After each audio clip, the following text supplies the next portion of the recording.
Hello everybody and welcome in Atika's bio. Now we will discuss about principle of centrifugation.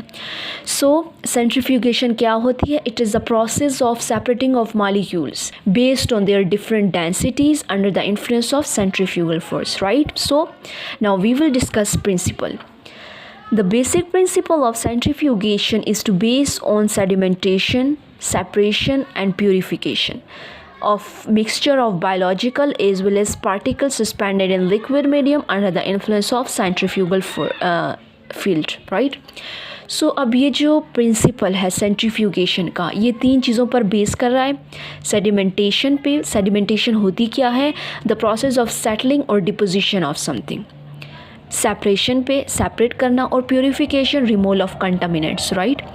अब ये जो 3 steps हैं, sedimentation, separation and purification, ये किस चीज़ के लिए हो रहा है? मिक्सचर ऑफ बायोलॉजिकल, या तो मिक्सचर के लिए कर रहे हैं या फिर उन पार्टिकल्स के लिए जो लिक्विड मीडियम में सस्पेंड हुए हैं। इस टाइम पर हमारे पास क्या चीज़ हैं जिनके लिए हम ये कर रहे हैं, ये सेंट्रीफ्यूगेशन?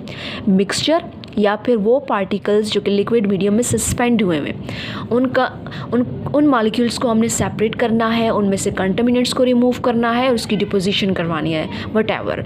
उसके लिए हम ये प्रोसेस कर रहे हैं, right.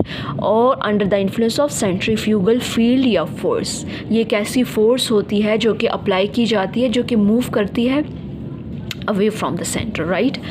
So particles suspended in a solution are pulled downward by earth gravitational force. ये जो पार्टिकल्स होते हैं जो कि सोल्यूशन में सस्पेंड हुए होते हैं, राइट, उनको डाउनवर्ड की तरफ लाती है, यानी सस्पेंड होते हैं, वो सस्पेंड होते हैं जो कि डिज़ोल्व नहीं होते या इनसॉल्युबल होते हैं, उनको फिर बॉटम की तरफ लाती है। कौन लाती है? सेंट्रीफ्यूगल फोर्स या अर्थ ग्रेविटेशनल फोर्स। यानी जब हम स्पिनिंग करवाते हैं किसी भी टेस्ट ट्यूब में, कोई भी मिक्सचर डाल देते हैं, उसको स्पिनिंग करवाते हैं, तो हम देखते हैं कि वो सेपरेट हुआ होता है।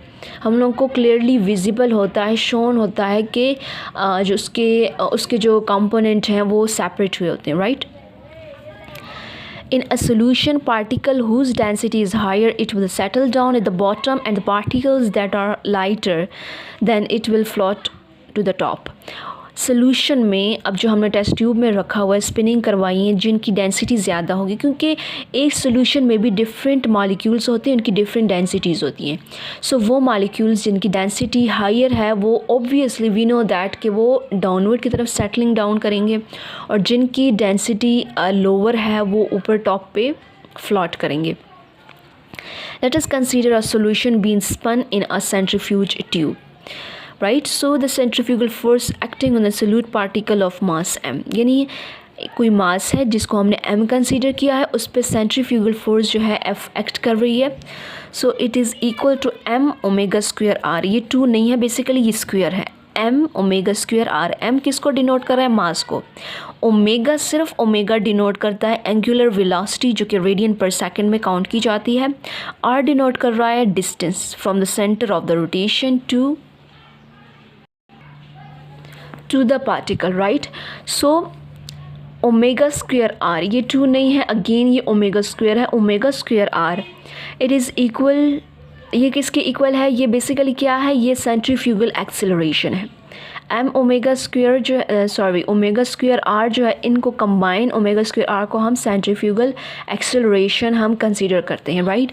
m क्या था? हमारे पास मास था, ओमेगा एंगुलर वेलोसिटी थी, जस्ट r हमने कंसीडर किया था डिस्टेंस, और ओमेगा स्क्वायर r जो है ये इक्वल है सेंट्रीफ्यूगल एक्सेलरेशन के, राइट। सो ये वो चीज़ें हैं जो कि under the influence of centrifugal force जो हमने ऑब्जेक्ट को या मास को स्पिन करवाया है टेस्ट ट्यूब में, जो कि हमने कहाँ रखा? सेंट्रीफ्यूज मशीन में। सो उसका जो मैथमेटिकल इक्वेशन थी वो हमने अभी की। So in the next video we will discuss further. Up to that, thanks for watching.